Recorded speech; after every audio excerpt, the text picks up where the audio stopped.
স্বাগত জানাচ্ছি আজকের এই নতুন বিশ্লেষণে। চলুন আর কথা না বাড়িয়ে সরাসরি মূল বিষয় ঢুকে পড়ি।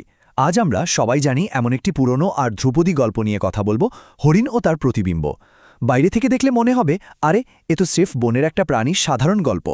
কিন্তু বিশ্বাস করুন, একটু তলিয়ে দেখলে বুঝবেন এটা আসলে আমাদের মানুষেরই মনস্তত্ত্ব আর মূল্যবোধের এক দারুণ আয়না। আজ আমরা ধাপে ধাপে দেখব কিভাবে একটা প্রাণীর আত্ম উপলব্ধি আর টিকে থাকার লড়াই আমাদের জীবনের ভীষণ গভীর একটা সত্যকে চোখে আঙুল দিয়ে দেখিয়ে দেয়। তো চলুন শুরু করা যাক। গল্পের একদম শুরুতেই আমরা এক অদ্ভুত আর মর্মান্তিক স্ববিরোধিতার মুখোমুখি হই, যাকে আমরা ইংরেজিতে বলি আইরনি। একবার ভাবুন তো, যে জিনিসটা নিয়ে আপনি সবচেয়ে বেশি গর্ব করেন, যেটা আপনার অহংকারের সবচেয়ে বড় জায়গা, ঠিক সেটাই যদি আপনার ধ্বংসের কারণ হয়ে দাঁড়ায়, তাহলে বিষয়টা কেমন হবে? ঠিক এই চিন্তার জায়গাতেই আমাদের ধাক্কা দেয় এই গল্পটা। এটা শুধু একটা হরিণের গল্প নয়, বরং এটা এমন এক অনিবার্য পতনের গল্প, যেখানে নিজের অহংকারটাই হয়ে ওঠে নিজের সবচেয়ে বড় শত্রু। আমাদের আলোচনার প্রথম পর্ব, ঝর্ণার তীরে আত্ম উপলব্ধি। দৃশ্যপটটা একবার কল্পনা করুন। একদম শান্ত, স্নিগ্ধ একটা পরিবেশ। তেষ্টায় কাতর একটা হরিণ এসে দাঁড়ালো টলটলে পরিষ্কার এক ঝর্ণার তীরে। এই স্থির আয়নার মতো জল শুধু যে তার তেষ্টাই মেটালো তা কিন্তু নয়। খুব দ্রুতই এই প্রাকৃতিক পরিবেশটা রূপ নিল একটা মনস্তাত্ত্বিক আয়নায়।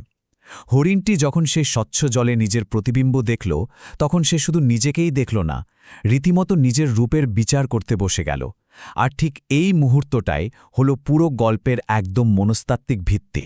এখানেই ফুটে উঠেছে সেই তীব্র বৈপরীত্য যা হরিণটার মনের ভেতর তখন তোলপাড় করছিল। একদিকে আছে তার মাথার ওই রাজকীয় সিংয়ের চমৎকার বাঁক, যা দেখে সে নিজেই নিজের প্রেমে পড়ে গেল। এটাই তার সব অহংকারের জায়গা। আর অন্যদিকে তার নজর পড়ল নিজের সরু আর লিকলিকে দুর্বল পা দুটোর দিকে। ব্যাস, লজ্জায় যেন তার মাথা কাটা গেল।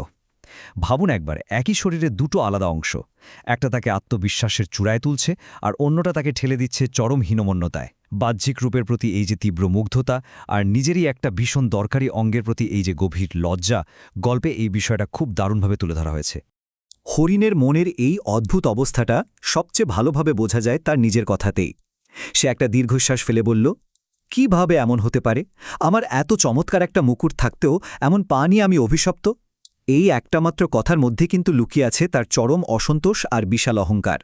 খেয়াল করে দেখুন, সে কিন্তু শিংগুলোকে সাধারণ কোনো অঙ্গ ভাবছে না, সেগুলোকে সে আক্ষরিক অর্থেই একটা মুকুট হিসাবে দেখছে। আর যে পাগুলো তাকে প্রতিদিন বহন করে নিয়ে বেড়াচ্ছে, সেগুলোকে ভাবছে আস্ত একটা অভিশাপ। নিজের সম্পর্কে এই যে চরম ভুল একটা ধারণা, এটা তাকে কিভাবে বিপদে ফেলে, গল্পে বার সেদিকেই মোড় নিচ্ছে। আর এর মধ্যে দিয়েই আমরা চলে আসছি আমাদের দ্বিতীয় পর্বে, অহংকারের পতন। হরিণটা যখন নিজের রূপে মুগ্ধ হয়ে বিভোর, ঠিক তখনই ঘটল আসল ঘটনা। হঠাৎ করেই বাতাসে ভেসে এলো একটা চিতাবাঘের গন্ধ। মুহূর্তের মধ্যে হরিণের বেঁচে থাকার প্রবৃত্তি জেগে উঠল, আর সে তার জীবন বাঁচাতে বনের ভেতর দিয়ে পাগলের মতো দৌড়াতে শুরু করল। কিন্তু এরপরেই এলো গল্পের সেই চরম মোড়। প্রবল বেগে দৌড়ানোর সময় হঠাৎ করেই তার মাথার সেই চওড়া আর রাজকীয় শিংগুলো আটকে গেল বনের ঘন গাছের ডালে। তার গতি একেবারে স্তব্ধ হয়ে গেল, আর এই অনিবার্য মৃত্যুফাদে আটকা পড়ার মধ্য দিয়েই গল্পটা এগিয়ে গেল এক ঘরঙ্কর পরিণতির দিকে।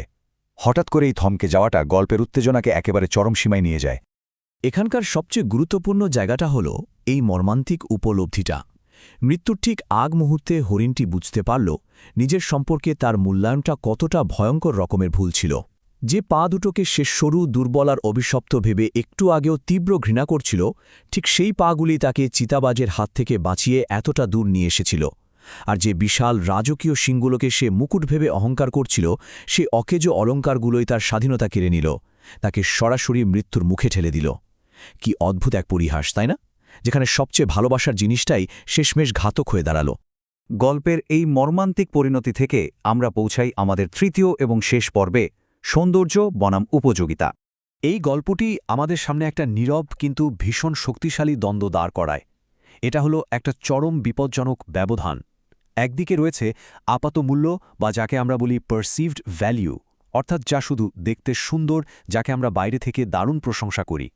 আর অন্যদিকে রয়েছে অপরিহার্য অবলম্বন বা ক্রুশাল সাপোর্ট, যা হয়তো দেখতে ততটা চোখ ধাঁধানো নয়, কিন্তু বিপদের দিনে বা চরম সংকটের মুহূর্তে এটাই আমাদের টিকিয়ে রাখে। আর এই দুটোর মধ্যে পার্থক্য বুঝতে না পারার যে ব্যর্থতা, সেটাই হলো মূল সমস্যা। গল্পের এই প্রতীকগুলোকে যদি আমরা একটু ভেঙে দেখি, তাহলে দেখতে পাবো একদিকে সৌন্দর্যের প্রতীক হিসেবে আছে হরিণের ওই শিংগুলো, সত্যি বলতে কি, এগুলো নিহায়াতে কিছু অকেজো অলংকার। এগুলো না থাকলে কিন্তু জীবন থেমে যেত না, কিন্তু এগুলো শুধু অহংকারই বাড়ায়। অন্যদিকে রয়েছে উপযোগিতার প্রতীক, হরিণের ওই পা দুটো।